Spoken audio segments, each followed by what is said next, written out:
practice been like, and with finals and all that? Has this been a week of getting better? Oh yeah, we've been stacking, we've been practicing real hard. Been having our Brad Underwood practices, get us ready, get us tough for the rest of the season. What's a Brad Underwood practice? Just working hard, a lot of defense, just toughness drills, just physical, going all out, competing for a couple hours. What do you know about St. Francis? What are you anticipating? They're a good team. They run a lot of stuff. It's hard to scout them because they run so many things.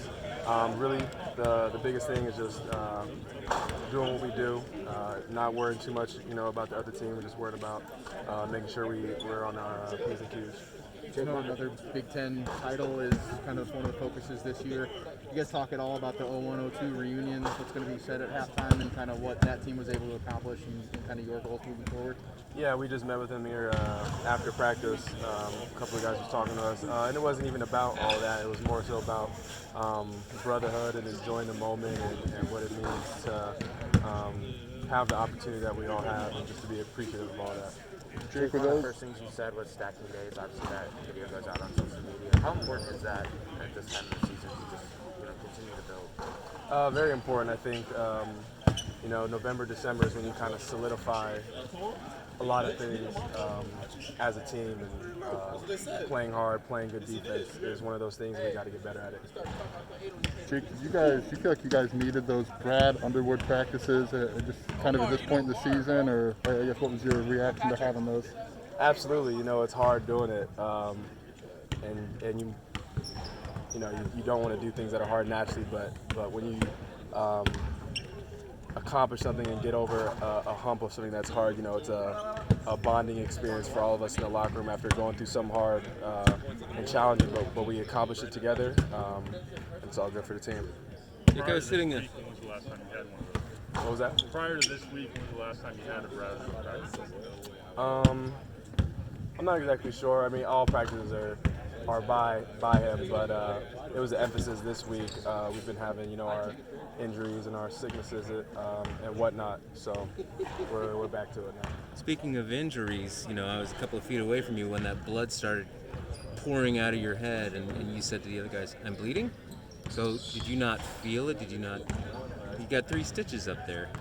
Yeah, I was just in the moment of the game. I was getting up, and they told me to lay back down, and I asked if it was a bump or if it was bleeding, and they said it was bleeding. But I'm all good now.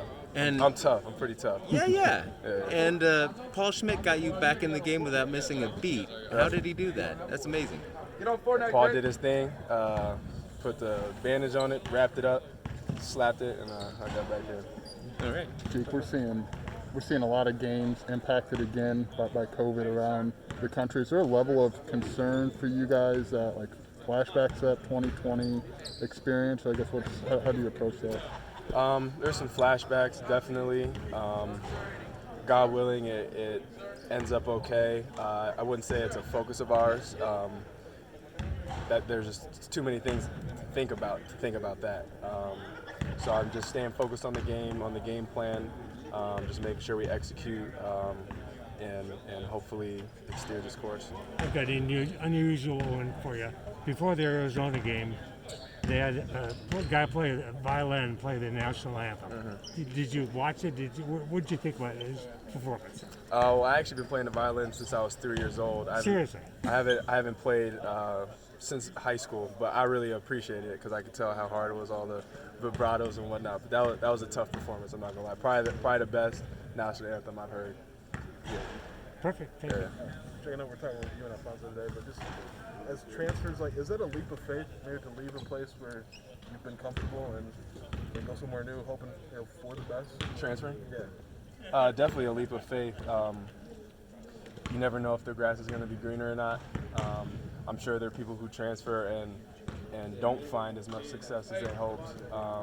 So speaking for myself, but speaking for Portmer as well, just grateful that we have the opportunity to be accepted by a new team and be on a team that's all about winning and has goals in mind, and we're blessed. But as I said, you never know if the grass is going to be greener or not. What was important for you, and maybe figuring out a role last year, and maybe this year showing all that you can do? I didn't really think too much about my role. It was just finding a place where it matched me in terms of working hard and having a goal of winning.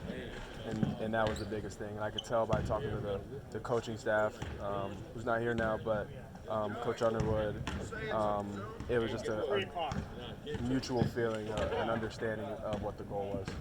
I guess with Alfonso, is he kind of picture perfect, like what a guy can change for a team in 1 year? Maybe, I don't follow the transfer portal and who's being successful or not. But Plum's doing his thing, shooting the ball well. He's been impactful for us, and I hope it continues on. Follow up on the violin. Do you ever wish you were still playing it? I can still play it, but I just don't have time to do it. But beautiful instrument. Favorite pieces? Dance of the Nights. I forget who it was by, but that's a dope piece. Okay.